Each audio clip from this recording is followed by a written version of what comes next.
Hello students, इस video में हम हीट एनर्जी के पार्ट 2 के बारे में अध्ययन करेंगे।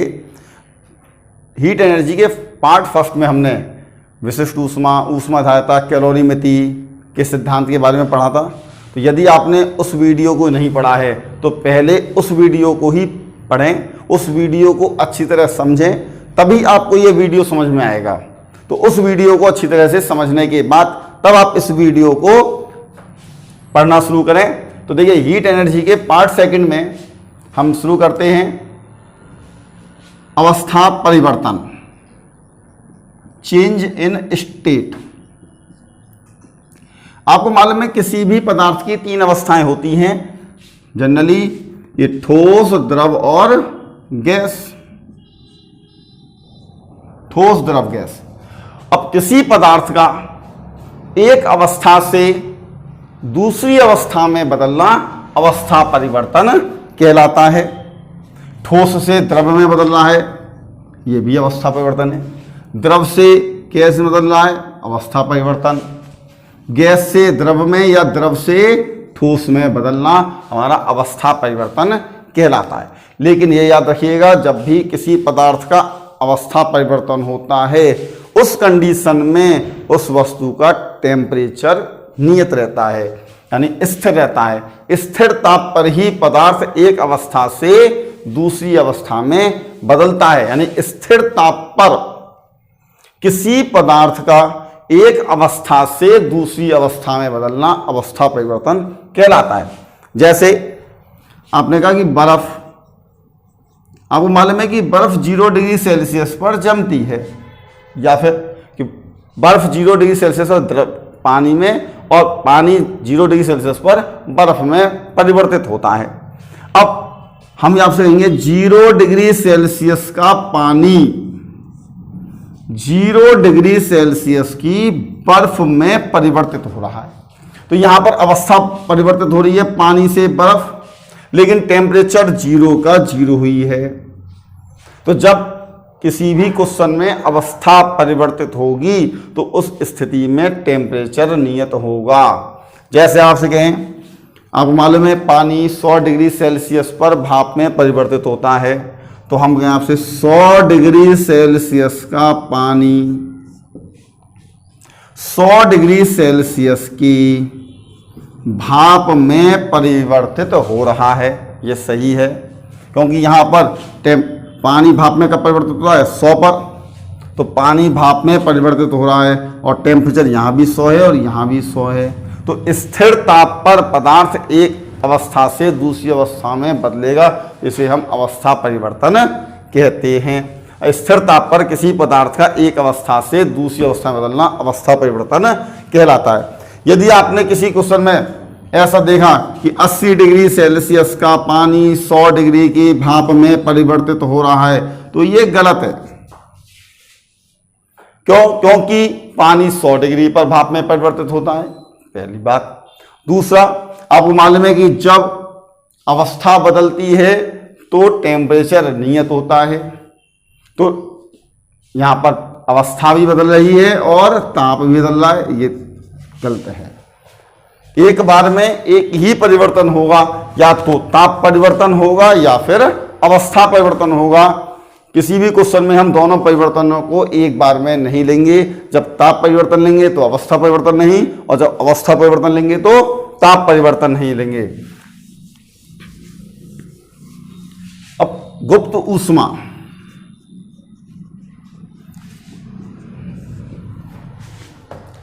इसे latent heat, latent heat.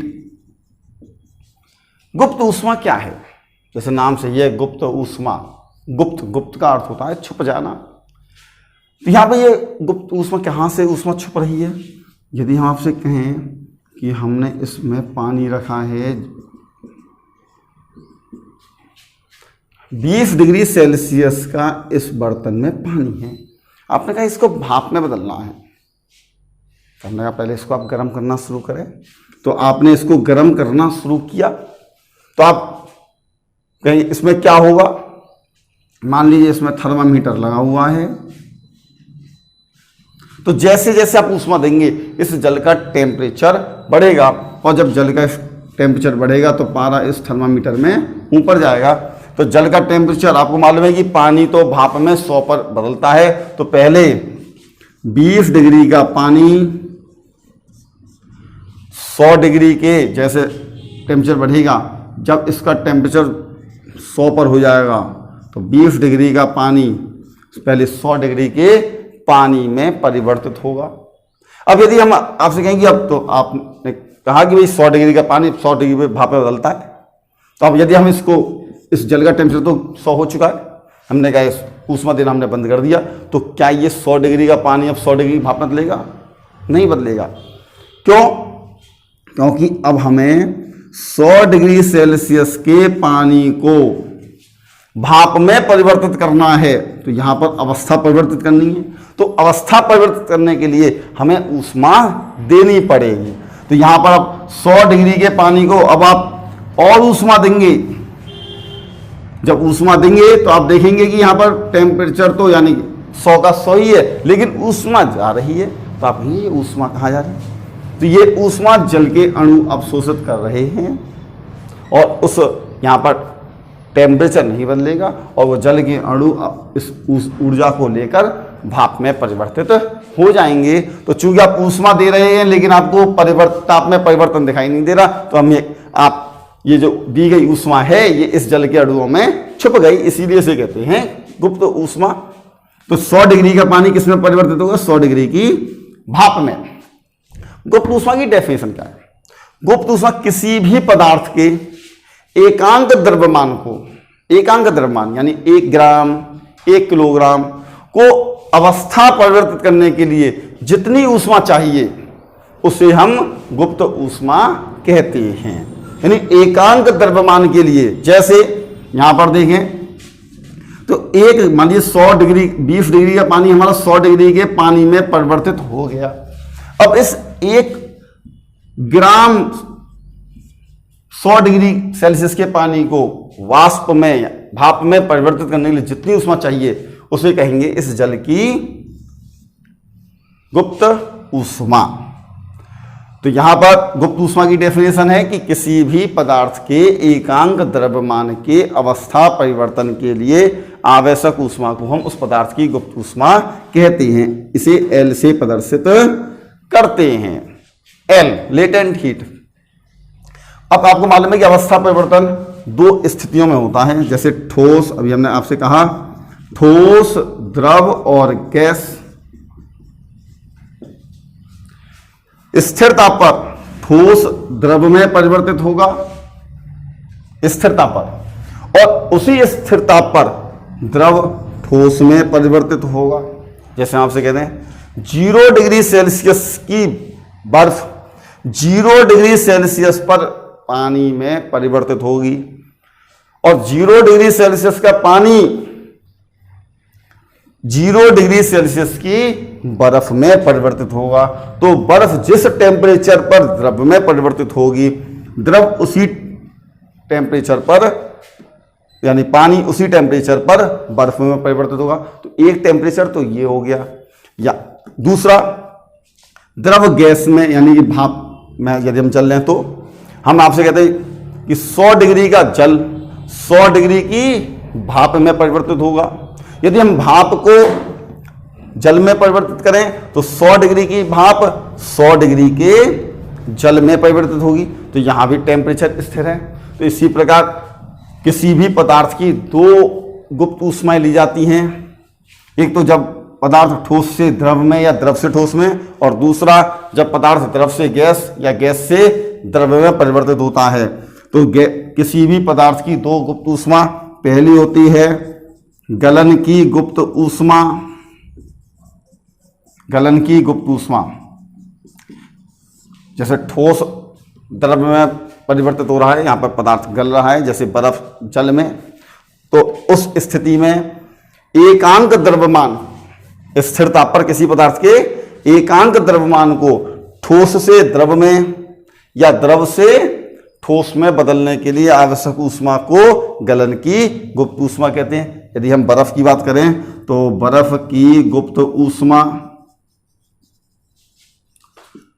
80 calorie प्रति ग्राम होती है। अब कैलोरी प्रति ग्राम को आप किलो कैलोरी प्रति किलोग्राम और जूल प्रति किलोग्राम में ले सकते हैं। दूसरा होता है वाष्पन की गुप्त ऊष्मा।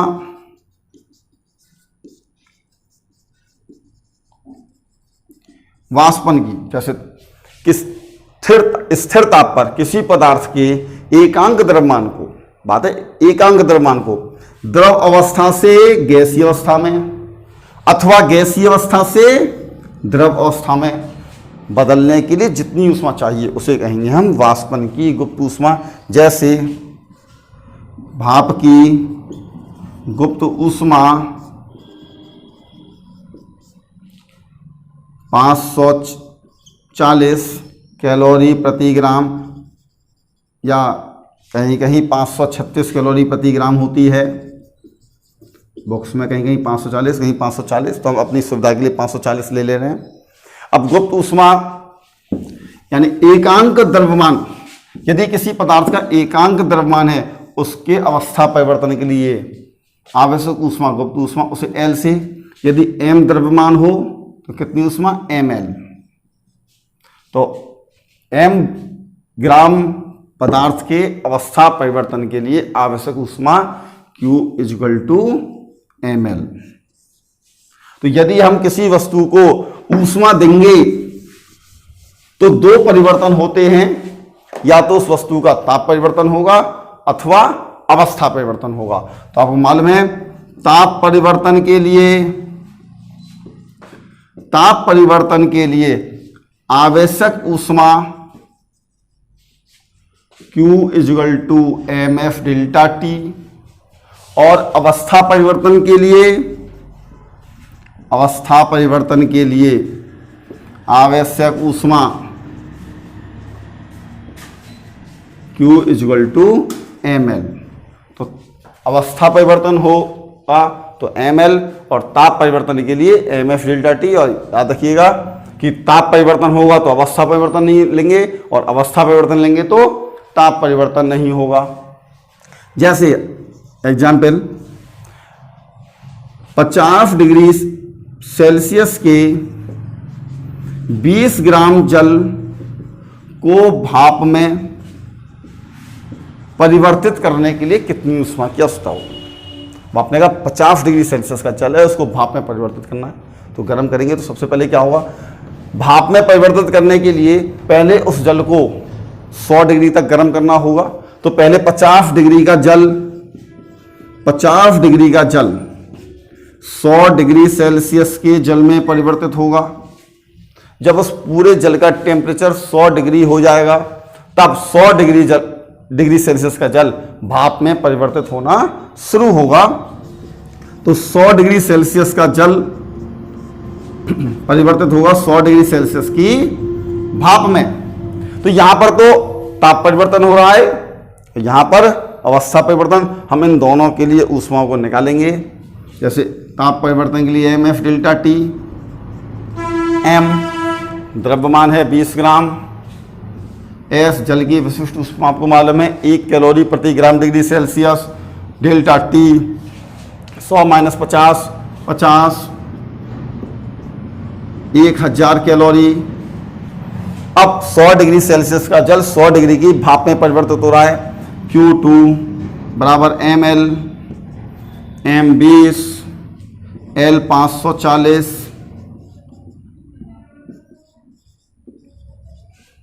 चौवन 108, 10,800 कैलोरी।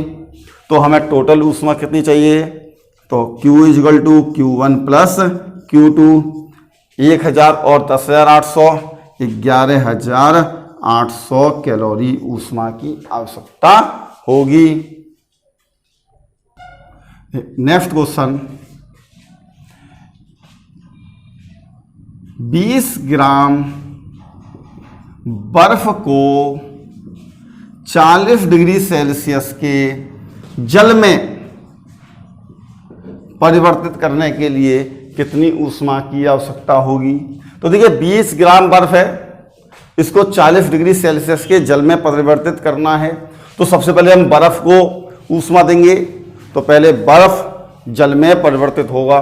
तो पहले बर्फ का टेम्परेचर यहाँ नहीं देखा तो 0 लेंगे। सबसे पहले 0 डिग्री की बर्फ, जब इसको हम ऊष्मा देंगे तो 0 की बर्फ 0 के जल में परिवर्तित होगी। उसके बाद जब ये पूरी बर्फ जल में परिवर्तित हो जाएगी, उसके बाद इस जल का टेम्परेचर बढ़ना शुरू होगा। तो 0 डिग्री सेल्सियस का जल 40 डिग्री सेल्सियस के जल में परिवर्तित होगा। तो पहले यहाँ पर अवस्था परिवर्तन हो रहा है, फिर ताप परिवर्तन। आप दोनों के लिए अलग अलग ऊष्मा निकालें। जैसे Q1 ताप परिवर्तन हो रहा है 0 की बर्फ 0 के जल में, तो ताप परिवर्तन के लिए आपको मालूम है mf delta T, mf delta T, m 20 ग्राम, s जल की विशिष्ट ऊष्मा, क्योंकि ग्राम में तो हम कैलोरी प्रति ग्राम वाली ले लेते हैं, 1 डेल्टा टी। यहाँ पर मिस्टेक हो गया। मिस्टेक ये है कि पहले यहाँ पर अवस्था परिवर्तन हो रहा है 0 की बर्फ 0 के जल में, तो अवस्था परिवर्तन वाला फॉर्मूला लेंगे Q1 बराबर ml, m 20 ग्राम और जल की गुप्त ऊष्मा यानी बर्फ के गलन की गुप्त ऊष्मा पीछे हमने लिखा था 80 कैलोरी प्रति ग्राम होती है, तो 1600 कैलोरी। अब 0 डिग्री सेल्सियस का जल 40 डिग्री सेल्सियस के जल में परिवर्तित हो रहा है, तो यहां पर ताप परिवर्तन हो रहा है। ताप परिवर्तन के लिए आप ऊष्मा Q2 equal to mf delta T, mf delta T m 20 into s 1 delta T 0 से 40, 40 माइनस 0 40, 4 दूनी 8, 800 कैलोरी। तो कुल ऊष्मा Q equal to Q1 plus Q2, Q1 plus Q2 1600 plus 800 2400 calorie ऊष्मा की आवश्यकता होगी। देखिए नेक्स्ट क्वेश्चन है कि 50 ग्राम बर्फ को 1000 कैलोरी ऊष्मा देने पर बर्फ का कितना भाग बर्फ ही बना रहेगा। देखिए 50 ग्राम बर्फ को हम 1000 कैलोरी ऊष्मा दे रहे हैं, तो सबसे पहले हम ये देखेंगे इस 50 ग्राम बर्फ को पूरी तरह से जल में परिवर्तित करने के लिए कितनी ऊष्मा चाहिए। तो हमारे पास 0 की बर्फ है, इसको यदि हम 0 की बर्फ को 0 के जल में परिवर्तित करें तो इसके लिए आवश्यक ऊष्मा Q बराबर ml, m 50, l 80, 8 पंजे 40, 4000 कैलोरी। यानी इस पूरी बर्फ को जल में परिवर्तित करने के लिए हमें 4000 कैलोरी ऊष्मा की आवश्यकता है, लेकिन हमने ऊष्मा दी केवल 1000 कैलोरी, यानी कि उस आवश्यक ऊष्मा का केवल 1/4 भाग हमने ऊष्मा दिया है।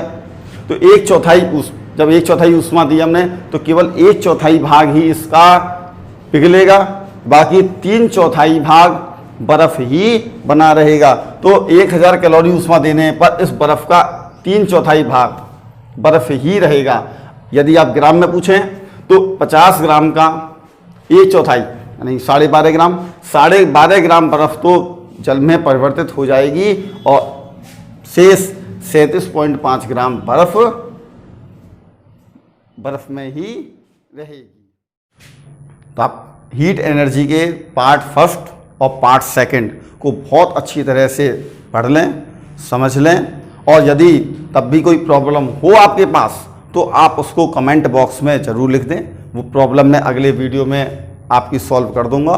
और यदि यह वीडियो आपको बहुत पसंद आई हो तो आप लाइक करें, शेयर करें और हमारे चैनल को सब्सक्राइब जरूर करें, और आपके जो भी फ्रेंड हों उनको भी सब्सक्राइब करवाएं, जिससे कि लेटेस्ट वीडियो आपके पास सबसे पहले पहुंच सके।